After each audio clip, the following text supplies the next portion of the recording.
بسم الله الرحمن الرحيم. اللهم صل وسلم وبارك عليك يا حبيبي يا رسول الله، صلاة وتسليما إلى يوم الدين.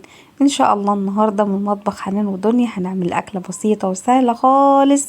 بما إن بقى الزيت غالي وكده فاحنا هنعمل ايه؟ هنعمل أكلة بسيطة والزيت بتاعها مش كتير. ويلا تعالوا معايا كده على الفيديو ونشوف احنا هنعمل ايه. ويا ريت ما تنسوش اللايك يا حبايبي حبايبي، اللايك اللايك اللايك، ما تنسوش اللايك. اللايك ده اللي بيرفع القناة. ويا ريت كده كومنت حلو كده من اخواتي حبايبي. معايا كده راس توم كبيرة قشرتها كده وجبت الهون بتاعي. الاكلة دي اكلة جدتي الله يرحمها، واكلة امي ربنا يديها الصحة يا رب والعافية. اكلة بسيطة جدا وحلوة جدا جدا جدا، وهنعملها بطريقتهم مش هنغير فيها حاجة. معايا راس توم حطيتها كده في الهون، وحوالي 4 معالق من الملح، ومعلقة كبيرة من الكمون اللي انا رشيته ده حوالي معلقة، ومعايا معلقتين من الكزبرة، ومعلقتين من الشطة الحامية اللي هي الشطة الناعمة، وهقلبهم كده وفي الهون بقى وادقهم، يعني افرمهم وانعمهم خالص. تمام. هنزل كده بيهم في طبق. تمام. وهجيب السردين بتاعي، هعمل منه صنفين. السردين البلدي بتاعنا اللي انتوا عارفينه الحلو دوت، يعني من كيلو سردين ب35 جنيه. عملت وليمة النهاردة، وليمة كبيرة جدا. تمام.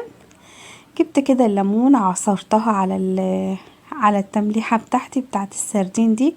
شلت بقى بذور الليمون دي،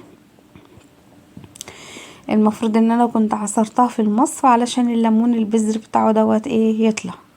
مفيش مشكلة. وهقلبه كده كويس زي ما انتوا شايفين كده، تقليبة حلوة بالتمليحة.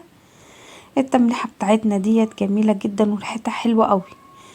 هنقلب كده السردين ونملحه وهنسيبه شوية التمليحة بتاعته دي ياخد ويدي في التمليحة بتاعته. تمام. هاخد بعد ما يتملح كده ويقعد شوية حلوين. طبعا انا بعد ما سبته طبعا جبته كده واخدت منه السردين اللي هو الكبير. تمام. اللي هو حجمه كبير شوية. وهعمله هقليه علشان انا عندي دودو بتحبه مقلي. تمام. هجيب طماطمتين كده هقطعهم طرنشات على شرايح، وكمان فلفل اخضر، وبصلة كمان هقطعها طرنشات كده برضو. يعني تشكيلة من الخضار الحلو دوت تفتح ريحة السردين بتاعنا وتخلي طعمه حلو. تمام. خليكم معايا ما تسيبوش الفيديو وما تزهقوش مني. يا رب يكون ضيفة خفيفة على قلوبكم يا رب. هقلب كده التمليحة اللي انا عاملاها، يعني انا خدت كمان شوية من التمليحة قلبتهم على البصل وعلى الطماطم وعلى الفلفل. تمام. وادي الصينية بتاعتي فرشت كده من تحت بطاطساية برضو.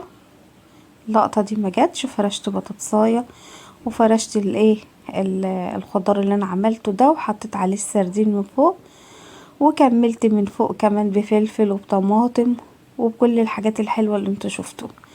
بعد كده هجيب بقى شوية السردين اللي انا اخترتهم كبار شوية دولت، بدرتهم كده بالدقيق وشوية زيت صغيرين خالص في الطاسة زي ما انتوا شايفين كده، على قد السردين اللي انا هعمله.